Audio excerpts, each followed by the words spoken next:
Chapter 6. Friends. The motorcycles didn't need to be hidden any further than simply placing them in Jacob's shed. Billy's wheelchair couldn't maneuver the uneven ground separating it from the house. Jacob started pulling the first bike, the red one, which was destined for me, to pieces immediately. He opened up the passenger door of the Rabbit so I could sit on the seat instead of the ground. While he worked, Jacob chattered happily, needing only the lightest of nudges for me to keep the conversation rolling. He updated me on the progress of his sophomore year of school, running on about his classes and his two best friends. Quill and Embry? I interrupted. Those are unusual names. Jacob chuckled. Quill's is a hand-me-down, and I think Embry got named after a soap opera star. I can't say anything, though. They fight dirty if you start on their names. They'll tag team you. Good friends, I raised one eyebrow.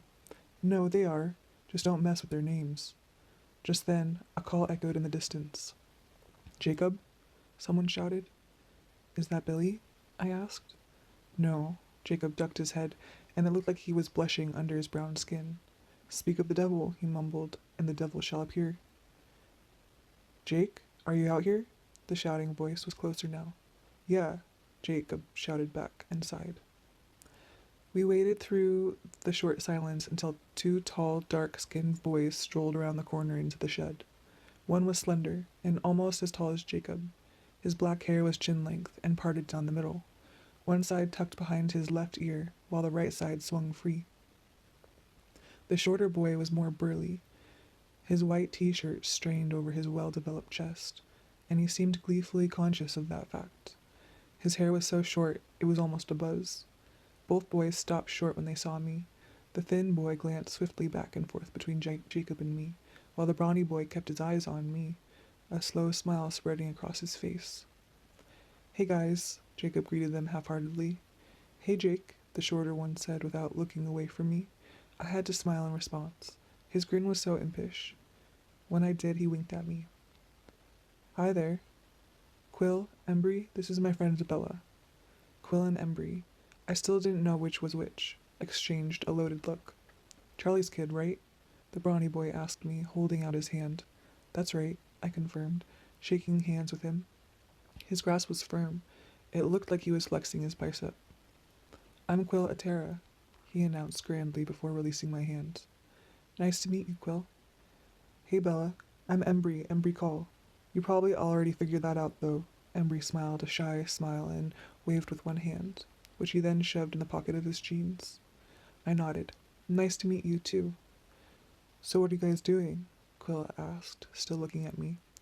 Bella and I are going to fix up these bikes, Jacob explained inaccurately. But bikes seemed to be the magic word. Both boys went to examine Jacob's project, drilling him with educated questions. Many of the words they used were unfamiliar to me, and I figured I'd have to have a Y chromosome to really understand the excitement. They were still immersed in talk of parts and pieces when I decided that I needed to head back home before Charlie showed up here.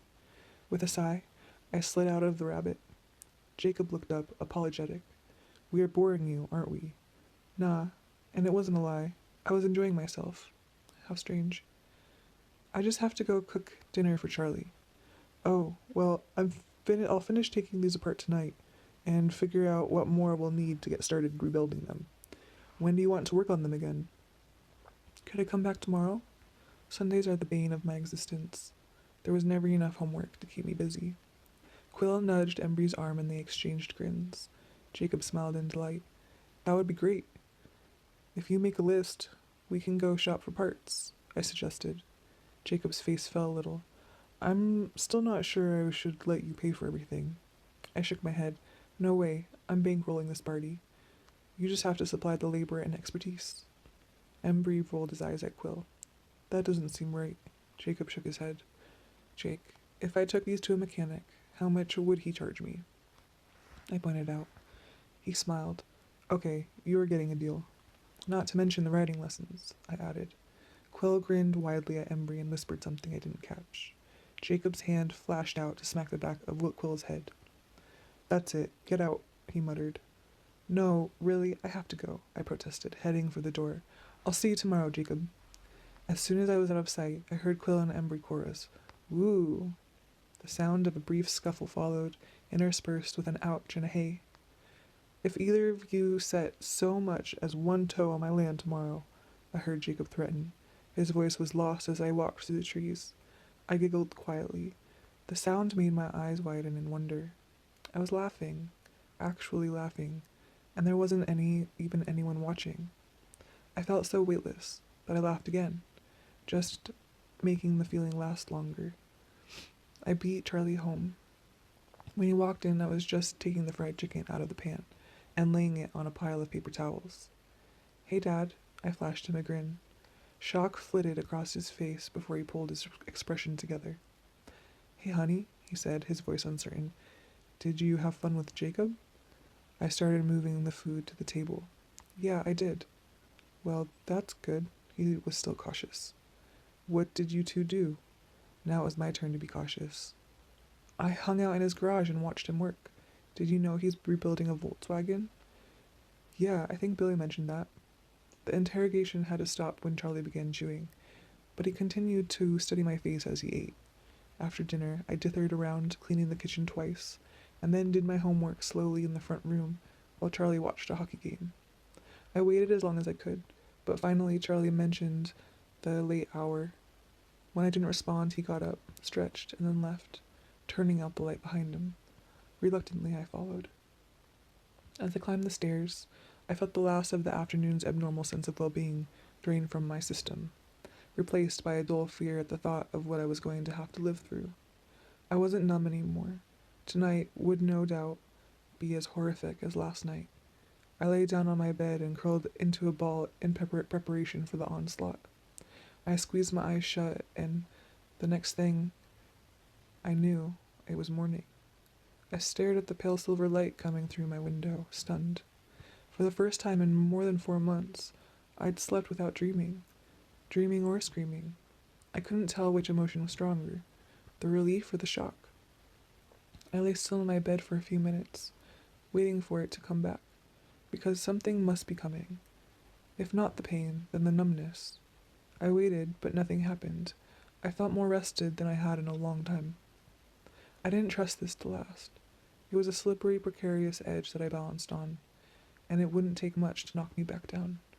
Just glancing around my room with these suddenly clear eyes, noticing how strange it looked, too tidy, like I didn't live here at all, was dangerous. I pushed that thought from my mind and concentrated, as I got dressed, on the fact that I was going to see Jacob today. The thought made me feel almost hopeful. Maybe it would be the same as yesterday. Maybe I wouldn't have to remind myself to look interested and to nod or smile at appropriate intervals, the way I had to with everyone else. Maybe, but I wouldn't trust this to last either. Wouldn't trust it to be the same, so easy as yesterday. I wasn't going to set myself up for disappointment like that. At breakfast, Charlie was being careful too. He tried to hide his scrutiny, keeping his eyes on his eggs until he thought I wasn't looking. "What are you up to today?" he asked, eyeing a loose thread on the edge of his cuff like he wasn't paying much attention to my answer. "I'm going to hang out with Jacob again." He nodded without looking up. "Oh," he said. "Do you mind?" I pretended to worry. "I could stay." He glanced up quickly, a hint of panic in his eyes. No, you go ahead. Harry was going to come up to watch the game with me anyway." "Maybe Harry could give Billy a ride up," I suggested. "The fewer witnesses, the better." "That's a great idea." I wasn't sure if the game was just an excuse for kicking me out, but he looked excited enough now. He headed to the phone while I donned my rain jacket. I felt self-conscious with the checkbook shoved in my jacket pocket. It was something I never used. Outside, the rain came down like water slopped from a bucket. I had to drive more slowly than I wanted to. I could hardly see a car length in front of the truck. But I finally made it through the muddy lanes to Jacob's house. Before I'd killed the engine, the front door opened and Jacob came running out with a huge black umbrella. He held it over my door while I opened it. "Charlie called. Said you were on your way," Jacob explained with a grin. Effortlessly, without a conscious command to the muscles around my lips, my answering smile spread across my face. A strange feeling of warmth bubbled up in my throat, despite the icy rain splattering on my cheeks. "Hi, Jacob." Good call on inviting Billy up. He held up his hand for a high five. I had to reach so high to slap his hand that he laughed. Harry showed up to get Billy just a few minutes later. Jacob took me on a brief tour of his tiny room while we waited to be unsupervised. "So where to, Mr. Goodwrench?" I asked as soon as the door closed behind Billy? Jacob pulled a folded paper out of his pocket and smoothed it out. "We'll start at the dump first, see if we can get lucky. This could get a little expensive," he warned me. "Those bikes are going to need a lot of help before they'll run again." My face didn't look worried enough, so he continued. "I'm talking about maybe more than $100 here." I pulled my checkbook out, fanned myself with it, and rolled my eyes at his worries. "We're covered." It was a very strange kind of day. I enjoyed myself, even at the dump, in the slopping rain and ankle-deep mud. I wondered at first if it was just the aftershock of losing the numbness, but I didn't think that was enough of an explanation. I was beginning to think it was mostly Jacob. It wasn't just that he was always so happy to see me, or that he didn't watch me out of the corner of his eye waiting for me to do something that would mark me as crazy or depressed. It was nothing that related to me at all. It was Jacob himself. Jacob was simply a perpetually happy person, and he carried that happiness with him like an aura, sharing it with whoever was near him, like an earthbound sun whenever someone was within his gravitational pull. Jacob warmed them. It was natural, a part of who he was. No wonder I was so eager to see him. Even when he commented on the gaping hole in my dashboard, it didn't send me into a panic like it should have. "Did the stereo break?" he wondered. "Yeah," I lied. "He poked around in the cavity. Who took it out? There's a lot of damage." "I did," I admitted. He laughed. "Maybe you shouldn't touch the motorcycles too much." "No problem." According to Jacob, we did get lucky at the dump. He was very excited about several grease-blackened pieces of twisted metal that he found. I was just impressed that he could tell what they were supposed to be. From there, we went to the Checker Auto Parts down in Hopecom. In my truck, it was more than a 2-hour drive south on the winding freeway, but the time passed easily with Jacob. He chattered about his friends and his school, and I found myself asking questions, not even pretending, truly curious to hear what he had to say. "I'm doing all the talking," he complained, after a long story about Quill and the trouble he'd stirred up by asking out a senior steady girlfriend. "Why don't you take a turn? What's going on in Forks? It has to be more exciting than La Push." "Wrong," I sighed. "There's really nothing. Your friends are a lot more interesting than mine. I like your friends. Quill's funny." He frowned. "I think Quill likes you too." I laughed. "He's a little young for me." Jacob frowned deepened. "He's not that much younger than you. It's just a year and a few months." I had a feeling we weren't talking about Quill anymore. I kept my voice light and teasing. "Sure, but considering the difference in maturity between guys and girls, don't you have to count that in dog years? What does that make me, about 12 years older?" He laughed, rolling his eyes. "Okay, but if you were going to get that picky, you have to average in size, too. You're so small, I'll have to knock 10 years off your total." 5'4" is perfectly average," I sniffed. "It's not my fault you were a freak." We bantered like that till Holcomb, still arguing over the correct formula to determine age. I lost 2 more years because I didn't know how to change a tire, but gained 1 back for being in charge of the bookkeeping at my house. Until we were in Checker, and Jacob had to concentrate again. We found everything left on his list, and Jacob felt confident that he could make a lot of progress with our haul. By the time we got back to La Push, I was 23 and he was 30. He was definitely weighting skills in his favor. I hadn't forgotten the reason for what I was doing, and even though I was enjoying myself more than I thought possible, there was no lessening of my original desire. I still wanted to cheat. It was senseless, and I really didn't care. I was going to be as reckless as I could possibly manage in Forks. I would not be the only keeper of an empty contract. Getting to spend time with Jacob was just a much bigger perk than I'd expected. Billy wasn't back yet, so we didn't have to be sneaky about unloading our day's spoils. As soon as we had everything laid out on the plastic floor, next to Jacob's toolbox, he went right to work, still talking and laughing while his fingers combed expertly through the metal pieces in front of him. Jacob's skill with his hands was fascinating. They looked too big for the delicate tasks they performed, with ease and precision. While he worked, he seemed almost graceful, unlike when he was on his feet there. His height and big feet made him nearly as dangerous as I was. Quill and Embry did not show up, so maybe his threat yesterday had been taken seriously. The day passed too quickly. It got dark outside, the mouth of the garage before I was expecting it. And then we heard Billy calling for us. I jumped up to help Jacob put things away, hesitating because I wasn't sure what I should touch. Just leave it, he said. I'll work on it later tonight. Don't forget your schoolwork or anything, I said, feeling a little guilty. I didn't want him to get into trouble. That plan was just for me. Bella? Both our heads snapped up as Charlie's familiar voice wafted through the trees, sounding closer than the house. Shoot, I muttered. Coming, I yelled toward the house. Let's go, Jacob smiled, enjoying the cloak and dagger. He snapped the light off, and for a moment I was blind. Jacob grabbed my hand and towed me out of the garage and through the trees, his feet finding the familiar path easily. His hand was rough and very warm. Despite the path, we were both tripping over our feet in the darkness. We were also both laughing when the house came into view. The laughter did not go deep. It was light and superficial, but still nice.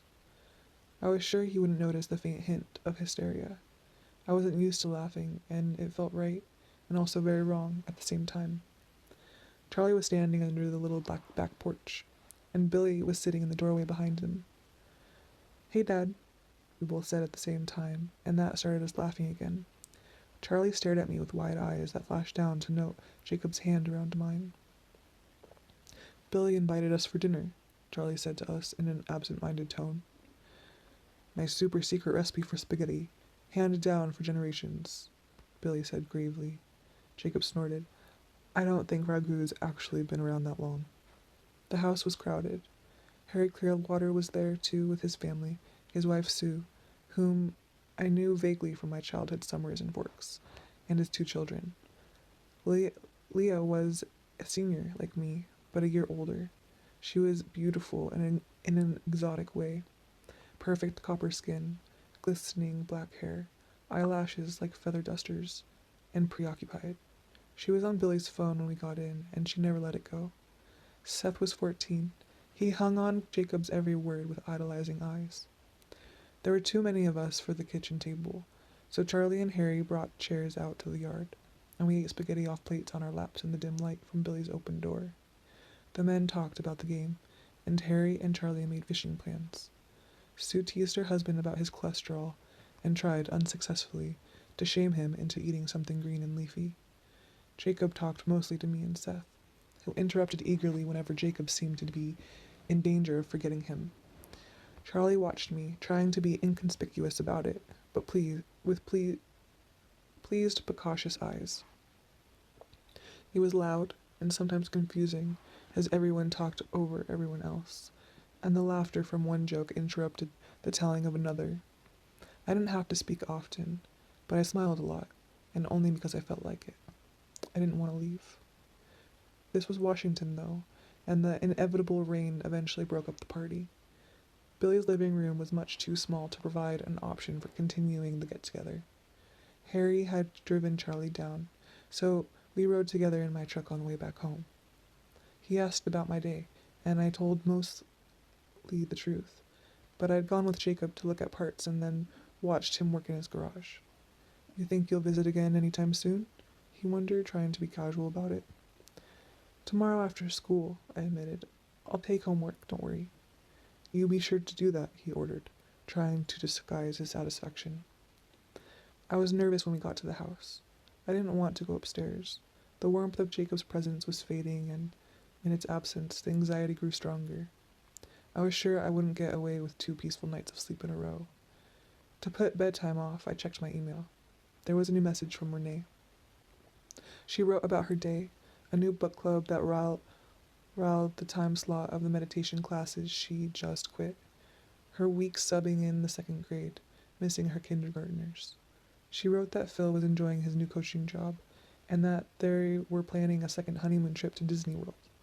And I noticed that the whole thing read like a journal entry rather than a letter to someone else. Remorse flooded through me, leaving an uncomfortable sting behind. Some daughter I was. I wrote back to her quickly, commenting on each part of her letter, volunteering information of my own, describing the spaghetti party at Billy's and how I felt watching Jacob build useful things out of small pieces of metal, odd and slightly envious. I made no reference to the change this letter would be from the one she'd received in the last several months. I could barely remember what I'd written to her, even as recently as last week, but I was sure it wasn't very responsive. The more I thought about it, the guiltier I felt. I really must have worried her. I stayed up extra late after that, finishing more homework than strictly necessary, but neither sleep deprivation nor the time spent with Jacob, being almost happy in a shallow kind of way, could keep the dream away for 2 nights in a row. I woke shuddering, my scream muffled by the pillow, as the dim morning light filtered through the fog outside my window. I lay still in my bed and tried to shake off the dream. There had been a small difference last night, and I concentrated on that. Last night I had not been alone in the woods. Sam Yulee, the man who had pulled me from the forest floor that night, I couldn't bear to think of consciously, was there. It was an odd, unexpected alteration. The man's dark eyes had been surprisingly unfriendly, filled with some secret he didn't seem inclined to share. I'd stared at him as often as my frantic searching had allowed. It made me uncomfortable, under all the usual panic, to have him there. Maybe that was because when I didn't look directly at him, his shape seemed to shiver and change in my peripheral vision, yet he did nothing but stand and watch. Unlike the time when we had met in reality, he did not offer me his help. Charlie stared at me during breakfast, and I tried to ignore him. I suppose I deserved it. I couldn't expect him not to worry.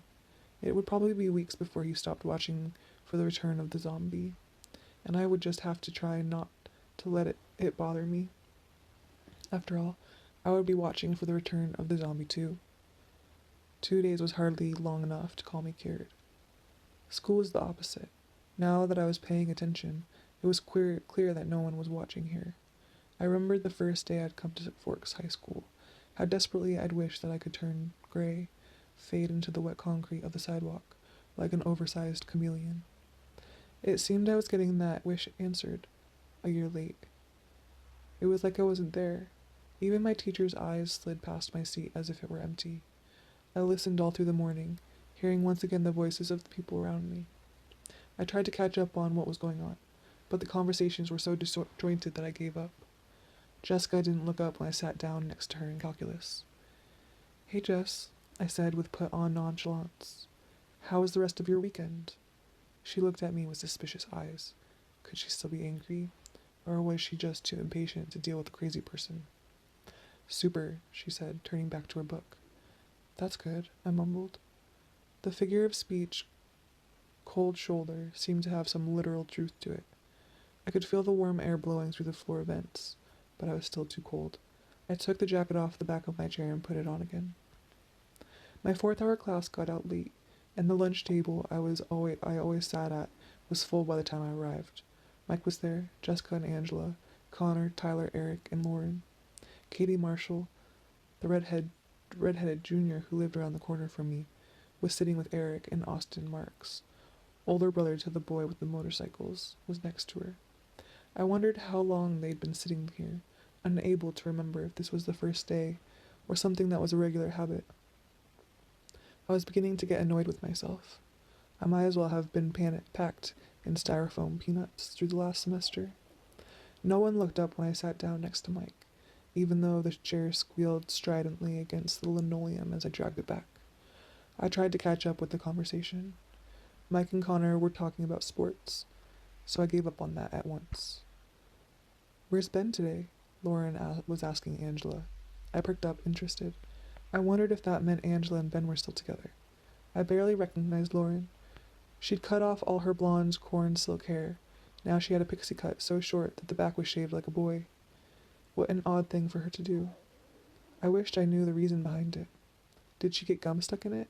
Did she sell it? Had all the people she was habitually nasty to caught her behind the gym and scalped her? I decided it wasn't fair for me to judge her now for my former opinion. For all I knew, she turned into a nice person. "Ben's got the stomach flu," Angela said in her quiet, calm voice. "Hopefully it's just some 24-hour thing. He was really sick last night." Angela had changed her hair too. She'd grown out her layers. What did you two do this weekend? Jessica asked, not sounding as if she cared about the answer. I'd bet that this was just an opener so she could tell her own stories. I wondered if she would talk about poor Angeles, with me sitting 2 seats away. Was I that invisible, that no one would feel uncomfortable discussing me while I was there? We were going to have a picnic Saturday, actually, but we changed our minds, Angela said. There was an edge to her voice that caught my interest. Jess, not so much. That's too bad, she said, about to launch into her story, but I wasn't the only one who was paying attention. What happened? Lauren asked curiously. Well, Angela said, seeming more hesitant than usual, though she was always reserved. We drove up north, almost to the hot springs. There's a good spot just about a mile up the trail. But when we were halfway there, we saw something. Saw something? What? Lauren's pale eyebrows pulled together. Even Jess seemed to be listening now. I don't know, Angela said. We think it was a bear. It was black anyway, but it seemed too big. Lauren snorted. Oh, not you too. Her eyes turned mocking, and I decided I didn't need to give her the benefit of the doubt. Obviously, her personality had not changed as much as her hair. Tyler tried to sell me that one last week. You were not going to see any bears that close to the resort, Jessica said, siding with Lauren. Really, Angela protested in a low voice, looking down at the table. We did see it. Lauren snickered. Mike was still talking to Connor, not paying attention to the girls. No, she's right, I threw in impatiently. We had a hiker in just Saturday who saw the bear too, Angela. He said it was huge and black and just outside of town. Didn't he, Mike? There was a moment of silence. Every pair of eyes at the table turned to stare at me in shock. The new girl, Katie, had her mouth hanging open like she'd just witnessed an explosion. Nobody moved. Mike, I muttered, mortified. Remember the guy with the bear story? Sure, Mike stuttered after a second. I didn't know why he was looking at me so strangely. I talked to him at work, didn't I? Did I? I thought so. Mike recovered. Yeah, there was a guy who said he saw a huge black bear right at the trailhead. Bigger than a grizzly, he confirmed. Lauren turned to Jessica, her shoulders stiff, and changed the subject. Did you hear back from USC? She asked. Everyone else looked away too, except for Mike and Angela. Angela smiled at me tentatively, and I hurried to return the smile. So, what did you do this weekend, Bella? Mike asked, curious but oddly wary. Everyone but Lauren looked back, waiting for my response. Friday night, Jessica and I went to a movie in Port Angeles, and then I spent Saturday afternoon and most of Sunday down at La Push. The eyes flickered to Jessica and back to me. Jess looked irritated. I wondered if she didn't want anyone to know she'd gone out with me, or whether she just wanted to be the one to tell the story. What movie did you see? Mike asked, starting to smile. Dead End, the one with the zombies. I grinned in encouragement. Maybe some of the damage I'd done in these past zombie months was repairable. I heard that was scary. Did you think so? Mike was eager to continue the conversation. Bella had to leave at the end, she was so freaked. Jessica inserted with a sly smile. I nodded, trying to look embarrassed. It was pretty scary. Mike didn't stop asking me questions till lunch was over. Gradually, the others were able to start up their own conversations again, though they still looked at me a lot. Angela talked mostly to Mike and me, and when I got up to dump my tray, she followed. Thanks, she said, in a low voice when we were away from the table. For what? Speaking up, sticking up for me? No problem. She looked at me with concern, but not the offensive, maybe she's lost it kind. Are you okay? This is why I'd picked Jessica over Angela, though I'd always liked Angela more, for the girls' night movie. Angela was too perceptive. Not completely, I admitted, but I'm a little bit better. I'm glad, she said. I've missed you. Lauren and Jessica strolled by us then, and I heard Laura whisper loudly, Oh, joy, Bella's back. Angela rolled her eyes at them and smiled at me in encouragement. I sighed. It was like I was starting all over again. What's today's date? I wondered suddenly. It's January 19th. What is it? Angela asked. It was a year ago yesterday that I had my first stay here, I mused. Nothing's changed much, Angela muttered, looking after Lauren and Jessica. I know, I agreed. I was just thinking the same thing.